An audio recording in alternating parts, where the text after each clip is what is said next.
Hari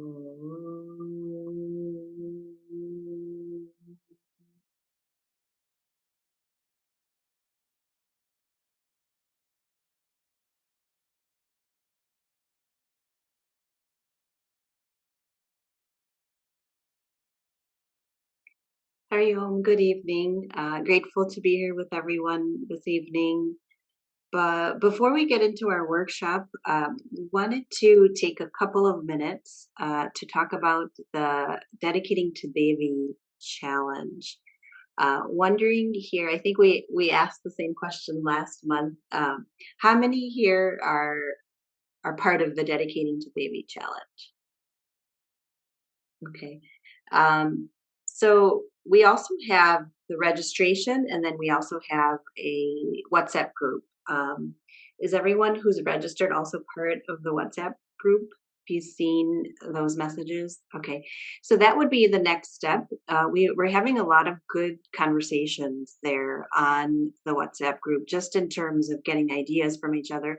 Actually, Meenakshi ji is also on that, and from her last workshop gave us some more tips on making those bioenzymes and things like that. So if you're registered and you haven't joined the WhatsApp group, you can go back to that confirmation email you got and do join that to help with the conversation. And then for those of you who haven't or don't know about it, we're just quickly share the three aspects of the challenge. And one thing I wanted to say before we go into detail is, this started on Mahashivratri and it's going until October. So there was no real window of when you had to register. It's sort of this open enrollment, similar to how they do for insurance when you sign up for your benefits. So it's open enrollment, so you can join. It's not too late, and we will share that in the chat, possibly at the end, or if not already, it's there. But basically, the three sort of components of the challenge. The sort of simplest portion is the contribution in terms of saving $1 a day in terms of our resources. And our idea with that was just in the notion of daily thinking about giving this token dollar into some kind of jar or space that you save, and then eventually down the line, we do have several charities that we're supporting, and those can be seen on our website, our Dedicated to the page. Then the more personal sort of daily activity is the chanting for a minute a day, but we know that can go on. You can continue to do that in the back as you're taking your walks. Doing any activity, just chanting this Om Lam Prthvi Namaha. And Vivekji has explained this. I don't know that I could do justice to that, but we do also have a recording of his explanation, and that is shared also in your confirmation email once you register. The last one is probably the most difficult, and what we're all striving to do as we join these monthly workshops and we share ideas, is to practice and dedicate yourself to making that action to change. And this is also ties to our self-development in terms of discipline and going outside our comfort zone and really taking a look at ourselves and trying to make a change and living simpler. And a lot of those activities tend to be helpful to our environment and then helpful for our self-development. So those were aspects that we just wanted to cover if you weren't familiar, and hopefully we'll have more of all of you join us, and then also continue to engage through WhatsApp. And then we also have a weekly forum that we ask just to keep track and keep inspiring each other. So with that, we'll move into our workshop. Today we have Sapna Rao with us, who's supported us and presented last year, and she's back with us today. So thank you, Sapna, for being here. Sapna is a seeker who lives in the Boston area, and she's involved in the local Chinmaya Mission Center and teaches 9th grade Balavihar. I think that's still the case. I'm not sure. Um, and living in harmony with the environment is a priority for her.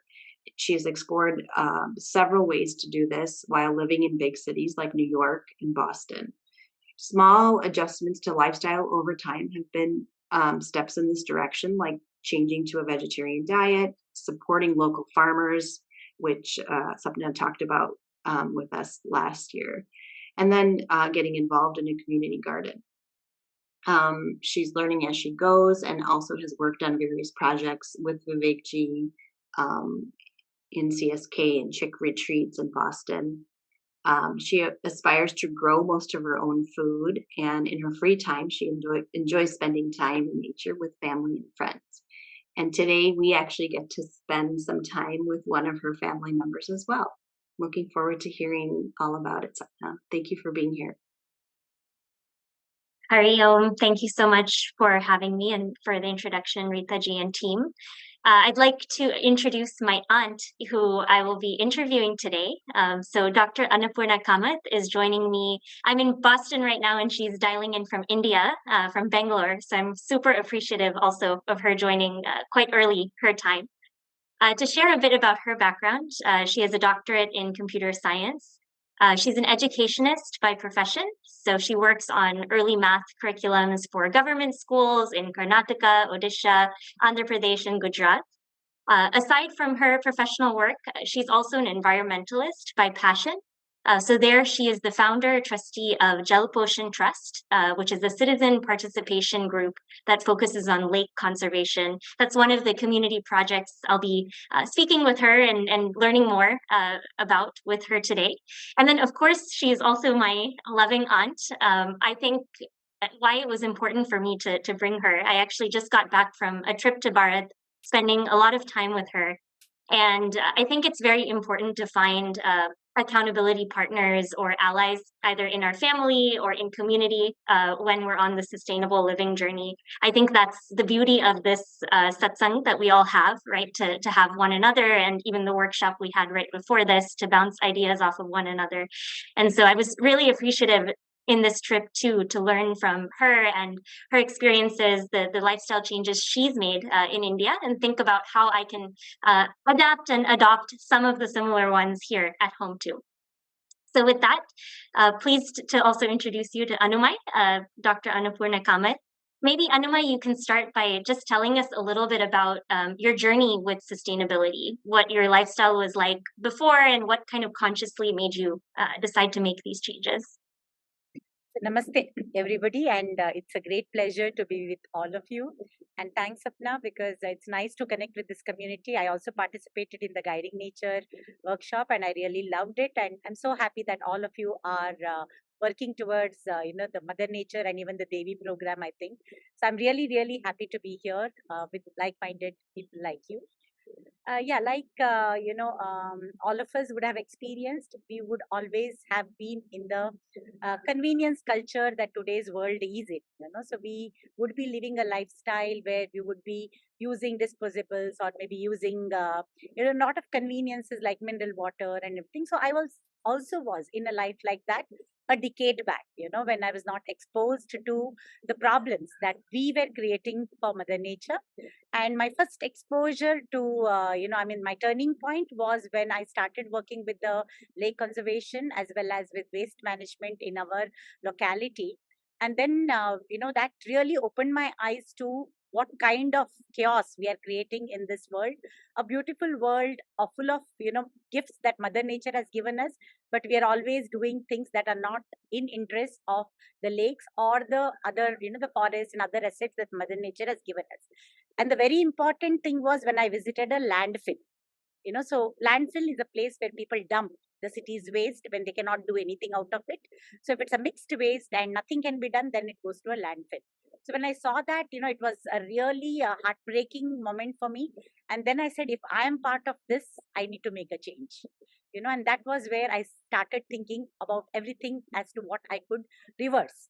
And in India, we are very fortunate to have been living a sustainable life. Maybe just when I was my childhood, I think my grandparents, my parents lived the most sustainable life because we didn't have conveniences that time. Everything was like, home growing, composting, all this was part of our life. So then I said, if it's just a decade, or a decade and more that is causing this much chaos, going back may not be as difficult. But if we delay it, going back may be difficult. So that's when it started. Great. Thank you, Anumai. And I want to get in a little bit into the work that you've done with lake conservation. But I guess because pictures and videos often bring things to life, maybe I'll share the video you shared with me first, and then we'll go into that. So I'll just bring this up.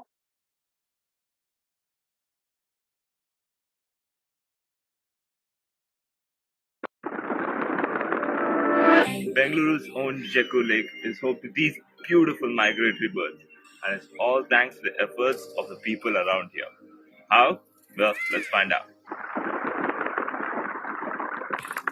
Today, I'm with the founder of Jalapotion. In 2008, this lake was rejuvenated by BDA. Then once the BDA left the lake, because they finished their project and they wound up, that's when we saw a lot of garbage coming in. Like once a whole load of dead chickens was dumped into the lake. Once there was a whole truckload of sanitary waste, diapers and pads, dispense expired medicines. Then people said, just cleaning may not help.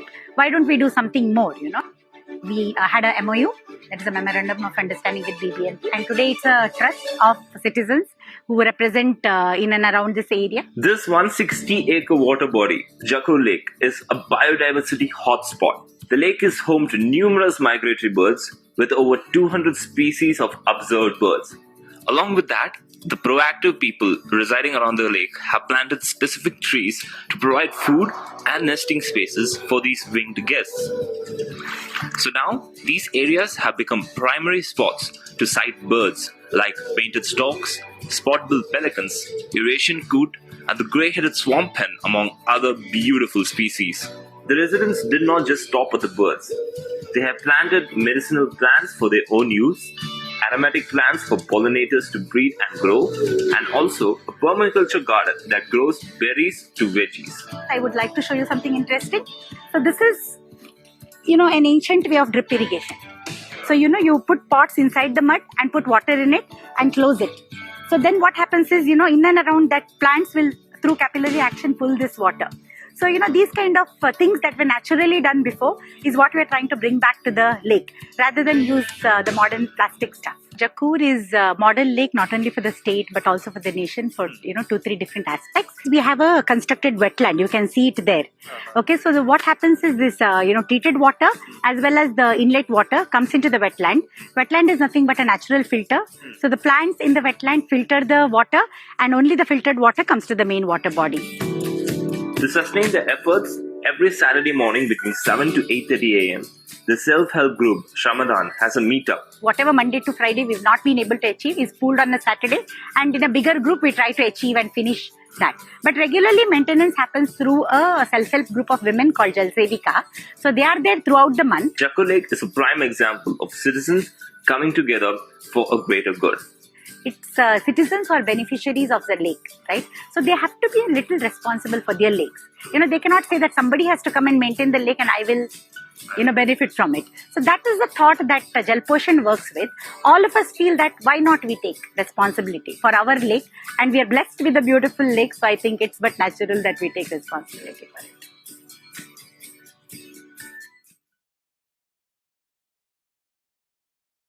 Wonderful. So, Anumai, I wanted to dig in a little bit with you on the approach that you took in gathering community support here. So, I think it's clear that you saw a problem. How did you actually get others to participate also? So, I also have an, kind of a social initiative called Satya Foundation, where we work on holistic community development. So that's why I also work on waste in this locality.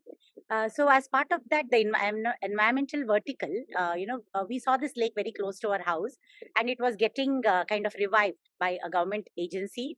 And, after the revival, we saw a lot of garbage, like you saw in the video, a lot of garbage coming there. And then we said so much of effort has gone into reviving this lake. And if as a community, we don't value it and we cannot conserve it, then there's no point, because again, we are going to repeat the same mistakes. And again, we are going to spend tax-paid money on it and nothing is going to come out of it.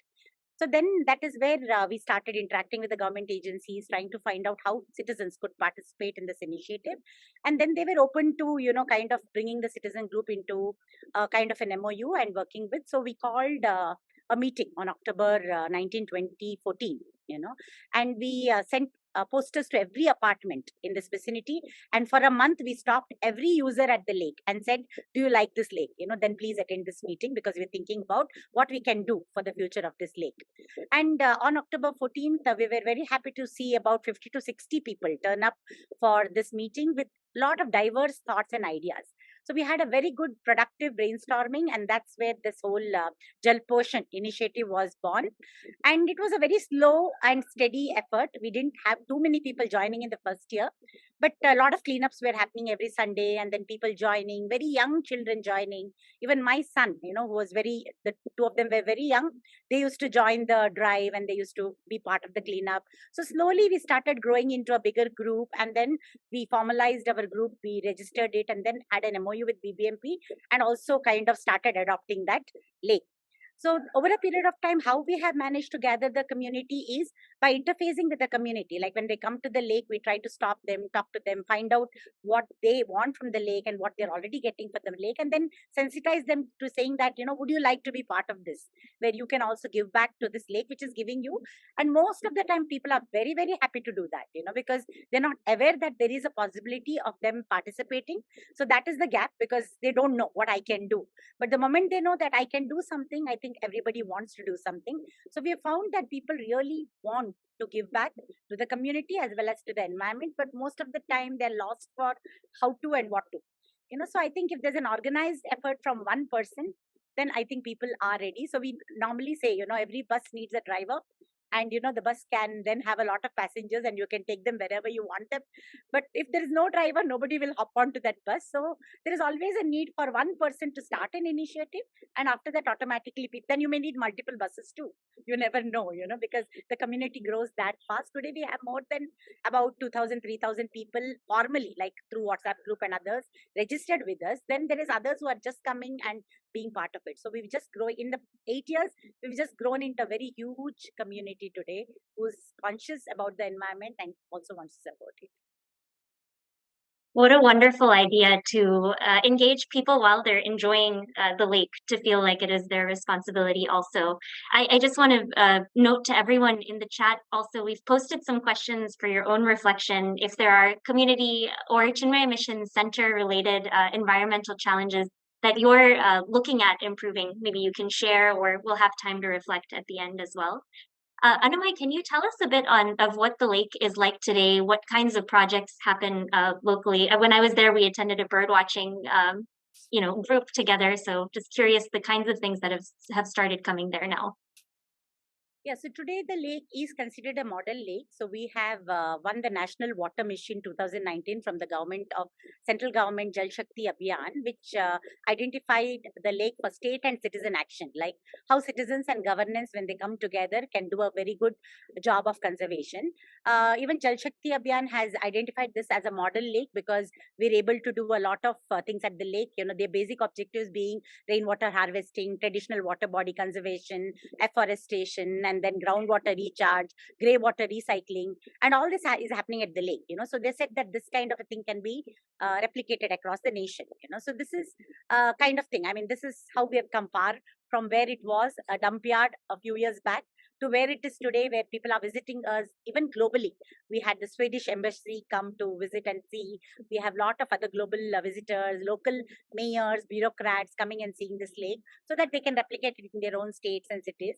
And that makes us really feel good that our efforts are being recognized. And I think that is the motivation for the community also. The community is taking pride now. Our neighborhood has a lake like that, which is being identified by everybody else. So I think that pride is also very important for us to feel that our work is being recognized.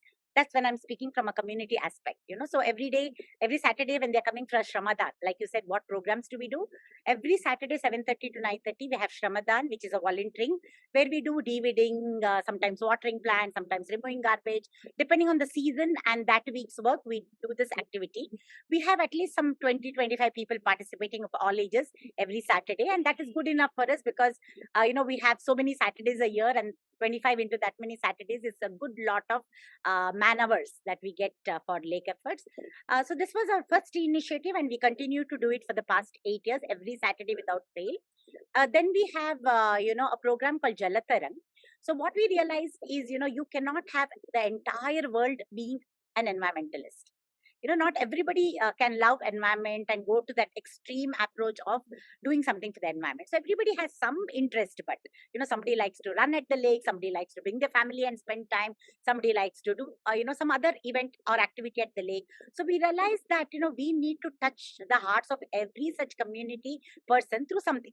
And we did a Jalatarang program, which is cultural program. We do a Kale Ale, art by the lake. We do Kerekira stories, which is again art and other things at the lake. We do cultural events. We do Vanamotsava every year, where we plant a lot of plants. Over a period of time, we planted more than 5,000 trees and more than 20-30,000 plants, at the lake. And this continues every year. Every year we plant more and try to make it an urban forest. So this Vanamotsava is an annual event, which is part of Jalatarang. Then we have a lot of other things like, addressing the women of the villages, like Rangoli competitions or something at the lake, so that they will come, street games for the kids or traditional Indian games for the kids. So all this happens in Jalatarang to bring them. And then there's Nature's Gurukul, which is an interface with all the educational institutes in and around here. So we say about 10-kilometer radius. So it's from kindergarten to universities. We try to bring the students to the lake for various educational programs. So the objective is, they have to fall in love with the lake for some reason. Once they do that, they will of course take care of their lake and fight for their lake, whatever may come, as a challenge for the lake. So this is the intent of all these programs, and we've been successfully doing it for the past 8 years. And new programs are being added because community comes up with their own ideas and thoughts, and it's an open system. We don't have a person planning it. The community brings the thoughts and ideas and executes it. Wonderful. And I love the examples of different ways to engage different age groups also to form a connection with the lake, whether it's through art or educational programs. That's really beautiful. So I want to sort of shift topics now towards changes that you've made in the home. From my observation, you live pretty much as close to zero waste lifestyle as maybe is possible. So maybe if you can share a high level some of the eco-friendly practices you're most excited about that you follow. And then I have some pictures also that you sent me that I can share. Yeah, so, like I told you, the first thing was the landfill. That was, very scary. And then I said, if you're mixing our waste, we're having a big issue there. And the easiest transition that one can do is segregation.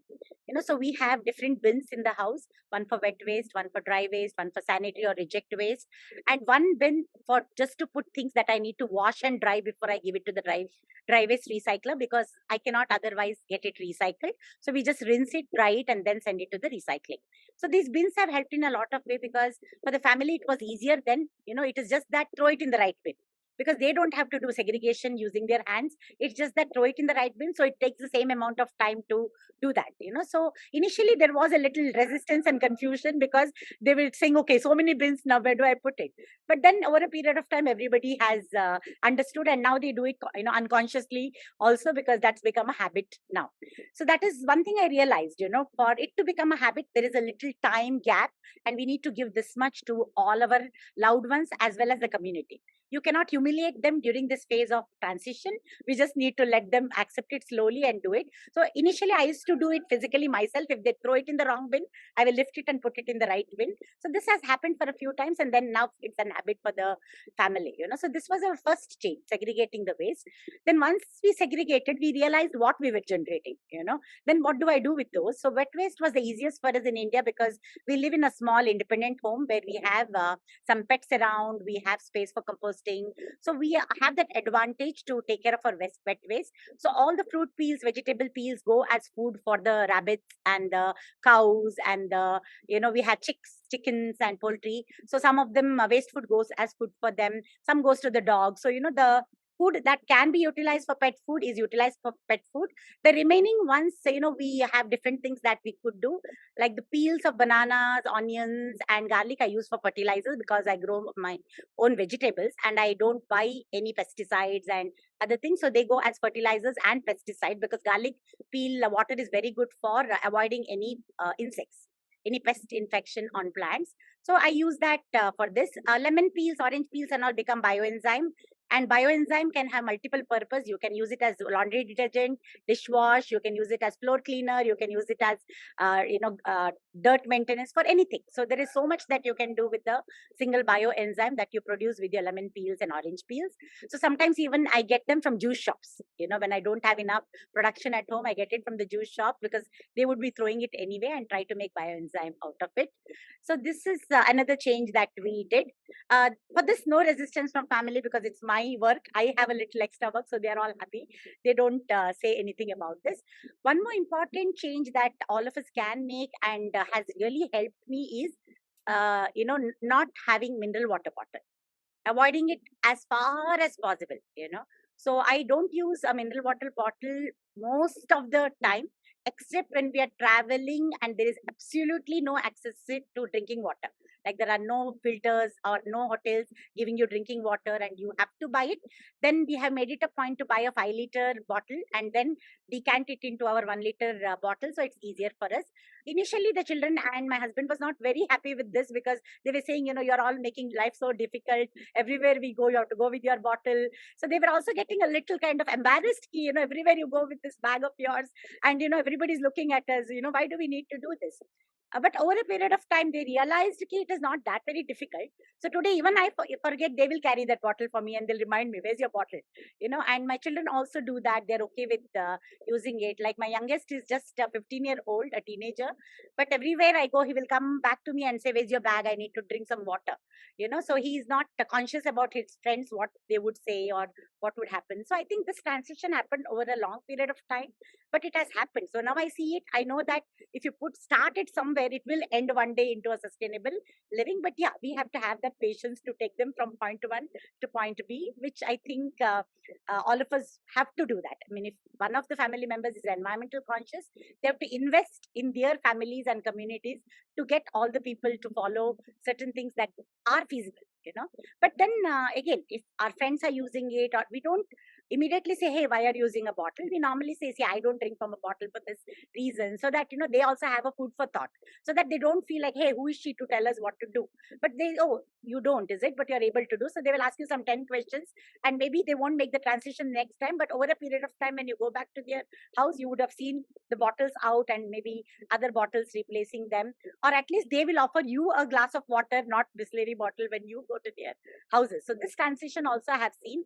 Whatever they give others in disposables, they will give me in a reusable, because they know that I don't appreciate a disposable coming to my hands. And though it is not a very big change, I see it as a beginning of a change. So this was another small thing. And a travel kit is something that I have used for a long time. So I carry straws, I carry 2 plates, a small dabba whenever we travel by our own vehicle, like when we are doing road journeys, because then wherever we stop, we can use this rather than taking any disposable. We also carry a small flask so that coffee can be taken from any of the takeaways without having to take the paper cup or a disposable. So these are small efforts, especially when you're traveling in a car, because you don't have to carry that weight. You just have to put it in the boot and then it will remain there and you can use it whenever you want. And normally I keep a bag like this, which is a waterproof bag. So if we don't get time to wash anything, I just dump it there so that it doesn't have any effect on the rest of the bag. And whenever I find a water source, I rinse it and put it back. So, small efforts. And I think once you're into sustainability, all the time your mind is working at that. So you're always taking things and saying, what else can I replace? You're looking into labels. All this is what is happening. So I think it becomes a part of you. You start first with it and then it becomes more of a part of you and it tries to guide and lead you. Like today we don't use processed food. We've reduced processed food to a great extent. Everything I prepare at home, like coconut milk, or even if it is tomato paste, we don't buy it in cartons. We try to do it ourselves. And I think that's a great change, because one thing I realized is what is good for Mother Earth is very good for us. It will protect our health. If it is protecting her health, it is protecting 100% our health, because mineral water bottles today have a lot of microplastics in them, because it is making a journey in temperature differences. So there is a lot happening inside that water. And if processed food is on the shelf for a long time, so 100% something is happening to it, or at least there is a preservative which we don't need to put into our body. So there is so much that, when you connect with nature, you know that what nature likes is what your body likes, because we are also made up of the same elements, right? So our body and nature are one and the same. So once you become lead a sustainable life, I think your body also is very happy and saying, hey, I finally achieved something that I wanted. They're making some sense to me and taking good care of me.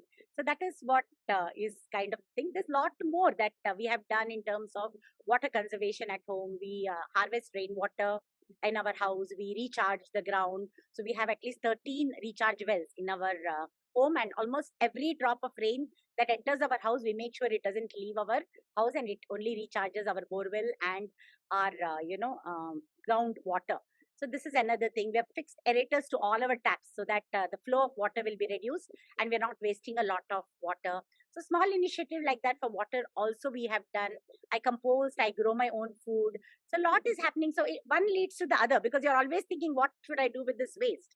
So even dry waste, I've been able to reduce it, but unfortunately we're living in a departmental store culture today, and malls, and where they don't give you anything. I just heard one of them saying about this the reuse culture. We are having some mobile units now in India where they come to your house and you can take your dabba and fill your groceries. But that's not very popular. It's not coming to every area. They have done it in certain pockets where there are a lot of people and population and more apartments, so that these people will buy from them, because it will be slightly expensive from the other grocery store. So these are now happening. Even we have, milk coming like that. You can just take a bottle and fill the milk, but it is not yet so popular. It doesn't come to my house. But for me, milk comes from the cow, so it comes in a can. I don't get it in a plastic carton or a plastic packet. So there are small changes that we started to make, and today we have made quite a bit of changes. But dry waste is still a challenge for me, because everything comes wrapped in a plastic cover.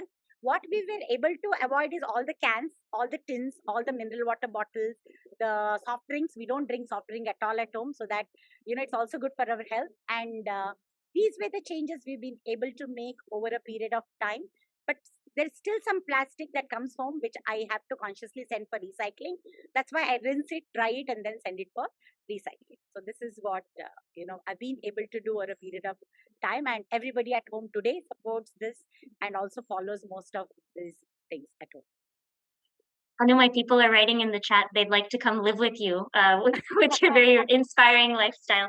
I have to say, for me, the even your just ideology on single use, not using single use cups, that was a game changer for me. A few years ago when I had gone to India, Anumay had shared that same thing with me, and I took that back and reflected on how often I was using at that time single use coffee cups. And now, my husband, my mom, who's also on the call, they probably know this and are sometimes frustrated by it when we're traveling together. But I pretty much will only go to coffee shops where I know they're going to give me a mug, or there's one that's close by to where we live where they still allow us to bring our own mugs. So we walk with our actual ceramic mugs there and then bring it right back to wash. So small things like that also that I've tried to adopt from, just learning from your lifestyle. I wanted to actually share the pictures too that Anumay had sent to me. So I'll pull those up.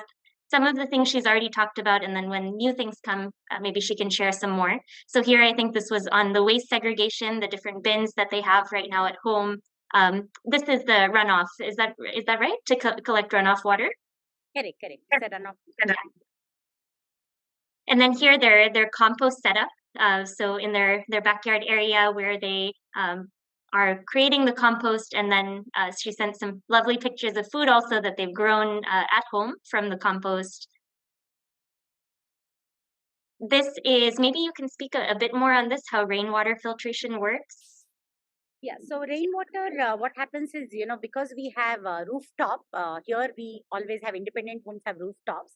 A lot of water gets wasted, So this water will not have anything impurity as such, but maybe some dust and other particles. So this is a filter which will filter that water, and you can see that it is connected to a borewell recharge. So what is happening is, here in Bangalore, our water tables are reducing. So we need to recharge the water tables, and this is how it is connected to a bore well, or generally a recharge well, which doesn't probably we cannot use that water, but it can go into the ground. But we also have a sump where the same thing is working. We have connected our other roof to a sump where we use that for planting, irrigation, and other water uses. It can be used for drinking also. There are a lot of people, friends of mine, who have also used it for drinking.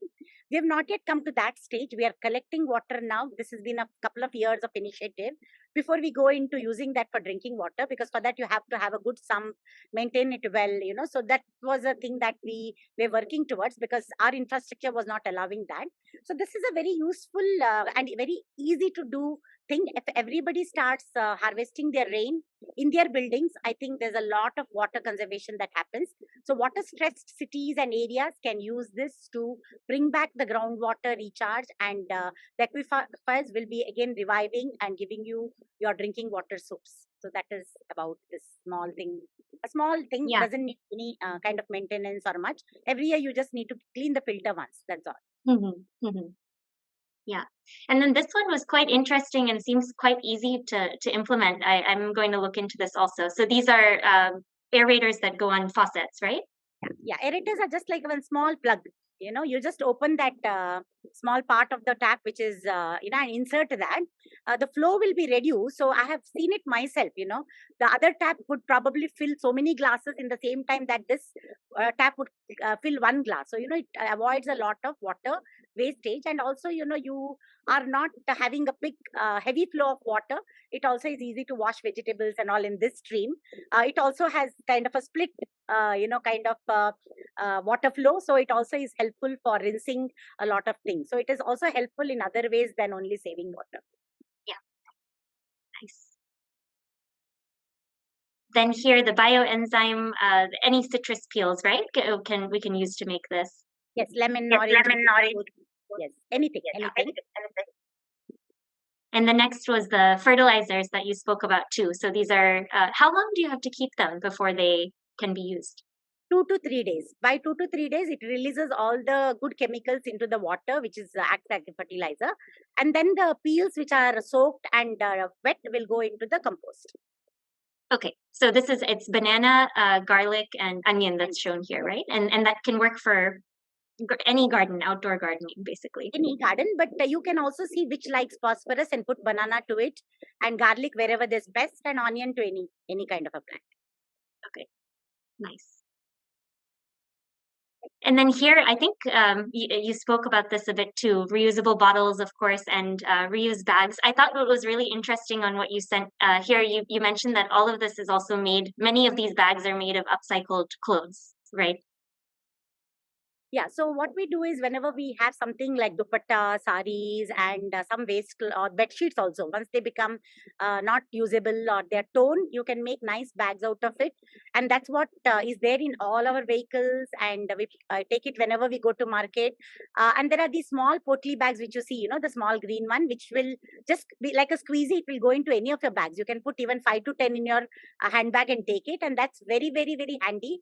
Anywhere you think you are getting a plastic, you can just open this up, and then it takes a lot of thing, so that is a very easy one. And all this is done with the waste fabric, sometimes even tailor waste that is generated from tailors and boutiques.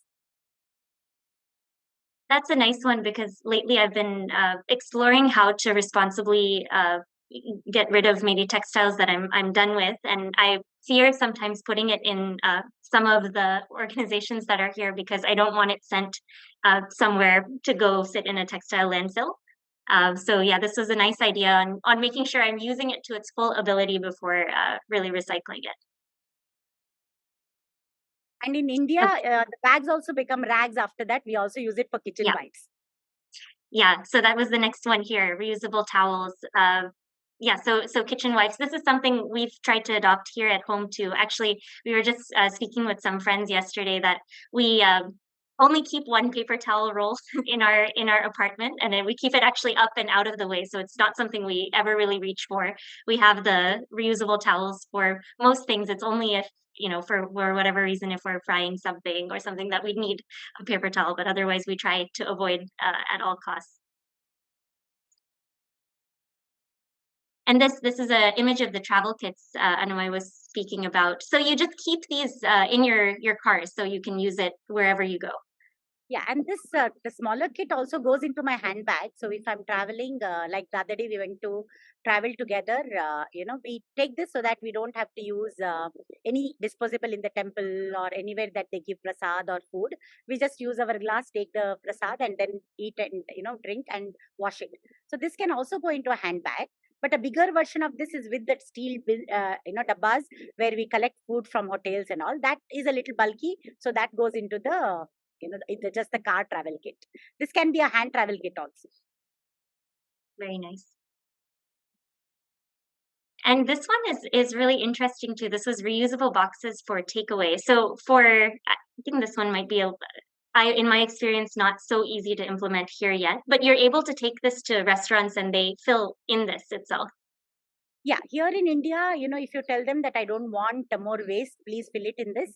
They do that. They are open to it. And fortunately for us, our government has made it mandatory. We have a Karnataka plastic ban 2016, which doesn't allow people to use disposable, and almost all categories of disposables have been brought in that policy. So, you can rightfully tell the person, hey, if you don't do this, I will have to complain and tell that you are not, helping me do. So most of them oblige and, give you in your takeaways. In the meantime, where maybe this isn't something I can order takeaway here with this yet, what I have done is if we're going to a restaurant close by and I know that we are going to order more than we can consume there, I usually bring a Pyrex with me. And before they come with their boxes, I just put it in my own box and take it. So that's one way also to get around in the meantime if they're not yet here comfortable with filling our takeaway boxes.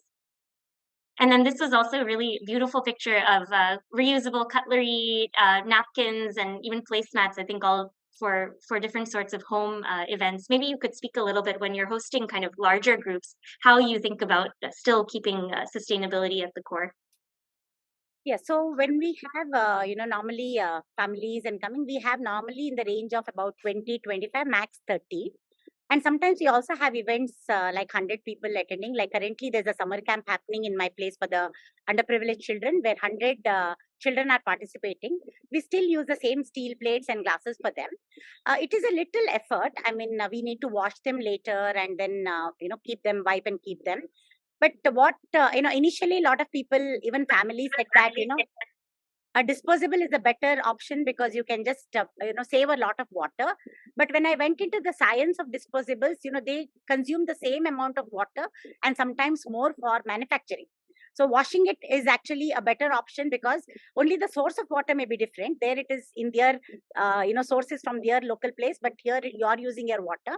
And in India we can afford to do this because we do find house help, we do find people to help you with washing, and sometimes even volunteers don't mind washing it and they are helpful that way. So we were able to do this in bigger events, but in smaller events when family and friends and sometimes even we entertain important guests. Initially, my husband was very hesitant. They may not be very happy. You don't give them bottles. You don't give them this. They may be expecting things like that. But then I saw that they were very appreciative. They were saying, hey, we should also start something like this at home. And nobody really made any fuss out of the whole thing. They were very cooperative. And today we're able to make it a kind of a practice. So every, party is like this. And we also keep a lot of different bins for segregation. Unfortunately, I couldn't share that photo. Where we have, them asking them to segregate it, like spoons in one, plates in one, and dry waste in one, wet waste in one. So what happens is at the end of the party, everything is in its place, and it is easy to take care of it and even wash, rinse, and finish it off.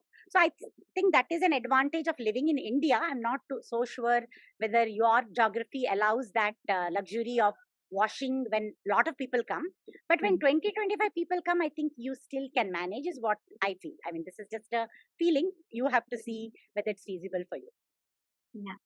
Yeah, I thought one thing you told me about that this got me to think too is when you host, sometimes asking people to hold on to their plates between that appetizer that comes and the main course, because really, I mean, the plate itself, there's no really need maybe to change it. It's their own plate. And that's something I think living in an apartment, it's something we kind of have to adopt here. So it's been a little easier for us to maybe introduce our friends to that. But even those, I guess, do you ever see discomfort from the guests that might come, or how do you kind of navigate if they are not maybe super comfortable with what you're See, proposing? uh, Yeah. the plates normally, as soon as they come, I do tell them that, all of us have our own plates. We are going to hold on till the entire starters are done, and then you get a different plate for your main course. So most of them hold it. And what we do is we normally give them in between breaks to empty their any waste on their plate into another thing, which we take back. Maybe every half an hour, somebody will come and pick the waste from their plate so that they can still reuse this plate for longer. And they're okay. I mean, they're okay. But yeah, napkins sometimes, yes, sometimes some people are a little uneasy with the cloth napkin. So we do keep a little bit of, the tissues, but not give it easily to them, like not make it accessible. If there's something where they spill it on their clothes or they need something to wipe it, then we just provide it on need basis.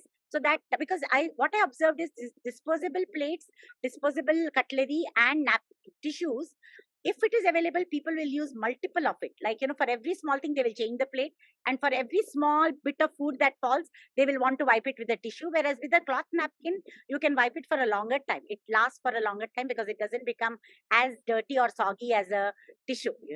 So we are a little flexible. I mean, you cannot be very rigid with your practices, but try to promote as far as possible and try to influence as far as possible. Key, I believe in this. I would be happy if you can support me. And I think every guest wants to keep you happy as a host. They don't want to kind of, be demanding. So I think they oblige. Yeah. One thing that we've been doing here in Boston, even among the other chicks when we meet, actually we went ahead and got a stack of maybe 10 of these reusable plates that are a little bit lighter weight than our usual kitchen like ceramic plates. And so now if one of us is hosting everyone for dinner, we just tend to try to bring that over, because in apartment living, it's unlikely that one of us will ever have 10 of the same kind of plates or something. So that is something that we thought, oh, at least we can share this. And that's worked okay so far for us in terms of helping reduce waste when people are hosting. Great. So those were all of the, I guess, specific questions I had, Anumai, for you, but I did want to give, I guess, the rest of the community here the chance to either ask questions to you or reflect on maybe for all of you what you're thinking about after this conversation, whether it's around community efforts that you would like to take up or be more involved in, or things you heard today around lifestyle changes and your reflections on that. So maybe you could use the raise hand function. You can type in the chat to continue the dialogue. Thank you, Annapurnaji, for sharing your inspiration. Thank you, Sapna, for just, yes, grateful. Thank you. My question was, sometimes I find it hard to encourage people around me, family or friends, just in general, to do individual action, because they're sort of either complaining or blaming or unsure about the corporate responsibility of things or policy. Me just doing one straw, how does it matter? Kind of thought process. So any suggestions on how to help myself get over that lack of individual action? So with individuals, whether it is family or friends or even the corporates, when we go to, these offices and try to influence these youngsters, what we say is, even if it is one, you believe in one. So normally we try to do a statistical game with them. So we say, how many times do you drink coffee? So how many paper cups per day? How many paper cups per month? How many paper cups for years? And how many years have you lived? And how many years you intend to live? So how many probably cups you would be generating between birth and death? And what is the kind of, huge load of garbage you have generated in your whole lifetime? So sometimes statistics really, help, because nobody would have thought about it. You only think about one straw now, today, now. But same straw maybe 5 times a day into 30, into, 365. So that really, kind of shakes them and say, hey, yeah, I never thought about that I generate so much waste. So I have seen this happen with a lot of youngsters that we work with in the community also. The same attitude, what will happen if I one change? So we say one change, when it becomes bigger, is what the change is about. We cannot do a top down approach in waste management or sustainability. Sustainability always is a bottom up approach. One starts and then it becomes infectious and the entire community picks up from you, and then the entire earth probably one day would be living a sustainable life. So I think you have to give statistics, and sometimes light doses of guilt, feeling of guilt you are doing something wrong, but not humiliate them, because that won't work. That will actually have a negative effect. They will just cut off and say, okay, I'm not going anyway, I'm not doing it, so let me not do it. But little doses of saying that, see, do you think this is good, do you think what is happening, then I think that also really helps. But you have to do it in a very humorous and very light-hearted way, not make them feel really bad about it. This has worked, but yeah, the challenge is there. I face it every day with people. A lot of them are always in a negative mode. It happens, I think. And you have to be extra positive when you want to bring in change. Like, nothing will change me. Then they will say, okay, I will probably change. And that is how it happens.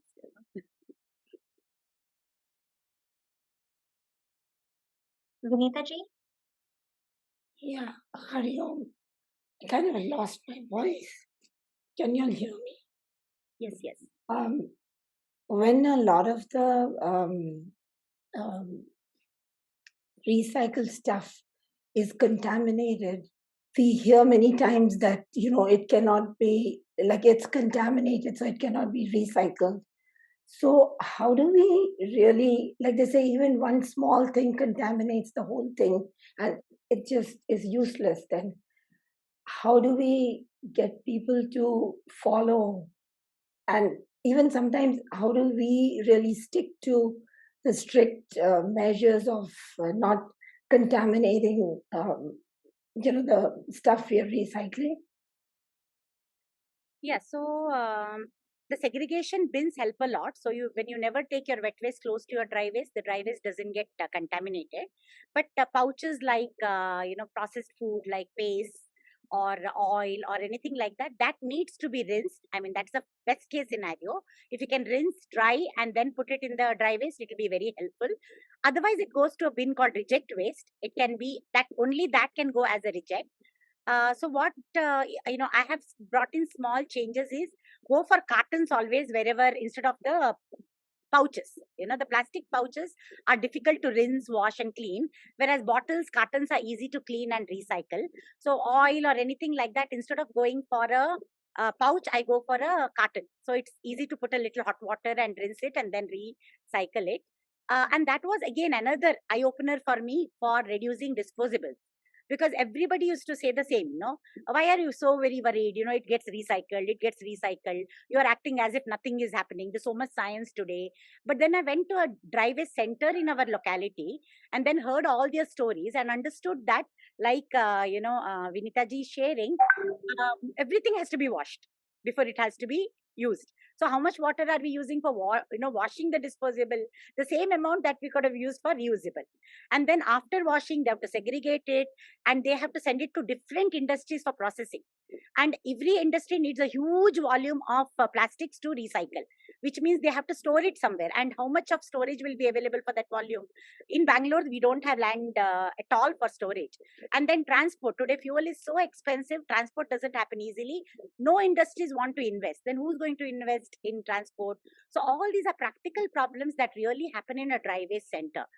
So then once I interacted, I said, hey, the science of ours and the human interventions and the intelligence is actually not working. Nature is what we have to depend on. So we have to reduce, and there's no other way. And that's where I totally gave up disposables. I started using bigger pouches, bigger, anything. I sometimes even, kind of joke with the parents who say, my children love these chips. Then I say, okay, instead of a 5 rupee packet, buy a 20, let them eat, properly from a 20 packet than buying 20 small packets and generating so much of waste, because you cannot change their habit. Otherwise change their habit. Anyone which will work, both will work in your interest, because it's good for your child's health.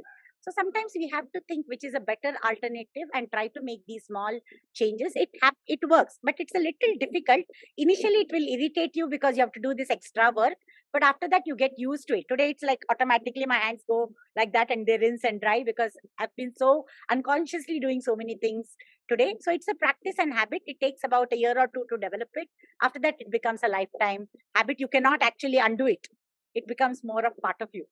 That's how it works. So when you talk of dry waste, what exactly do you mean by dry waste? So dry waste is anything that is made out of plastic. The very easy thing is, if nature can handle it, it is wet. Everything else is dry.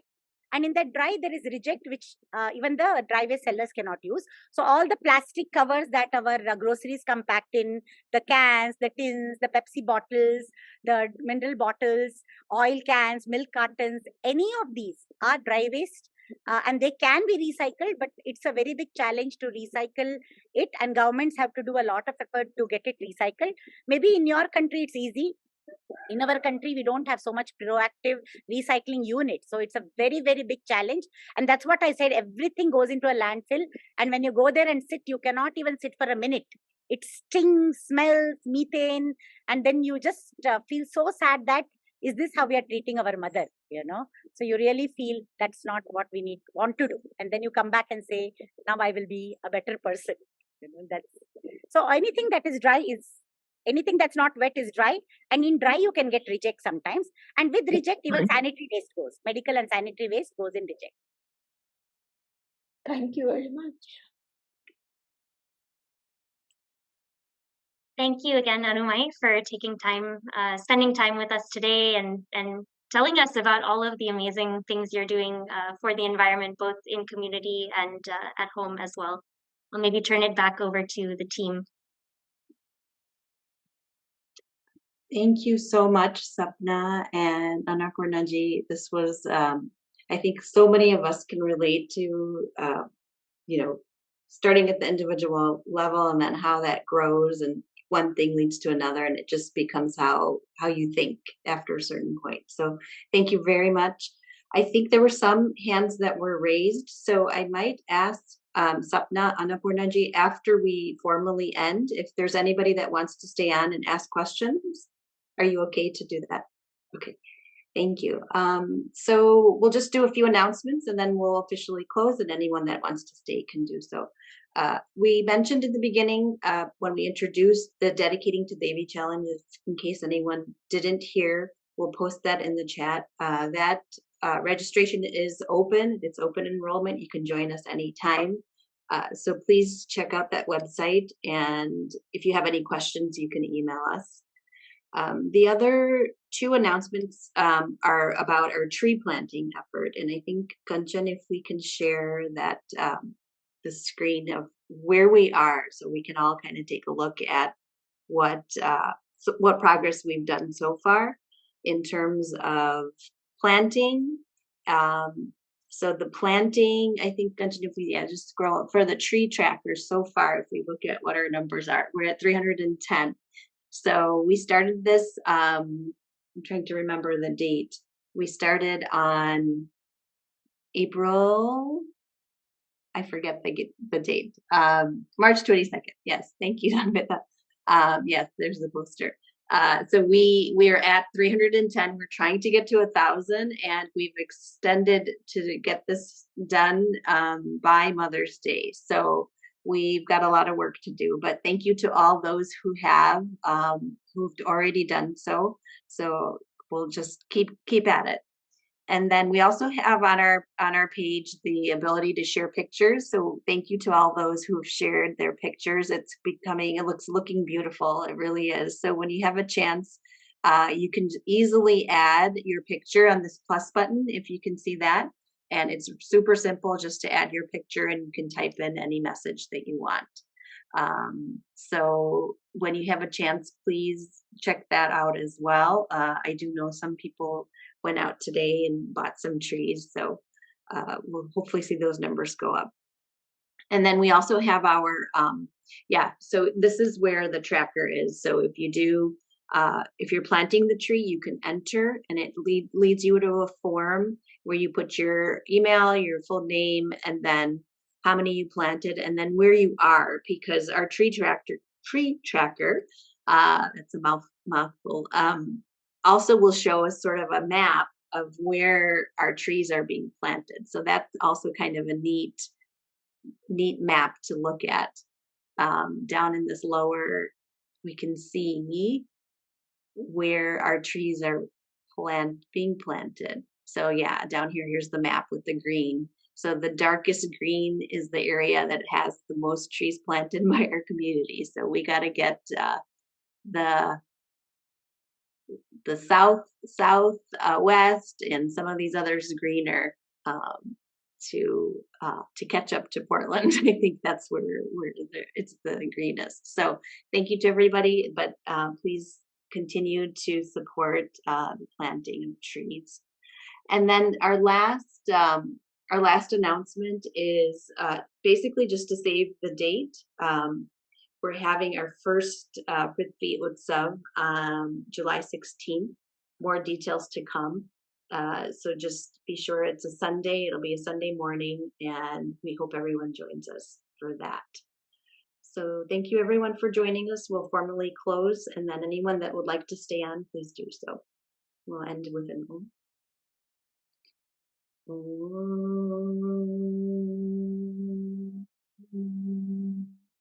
Shanti, Shanti, Shanti.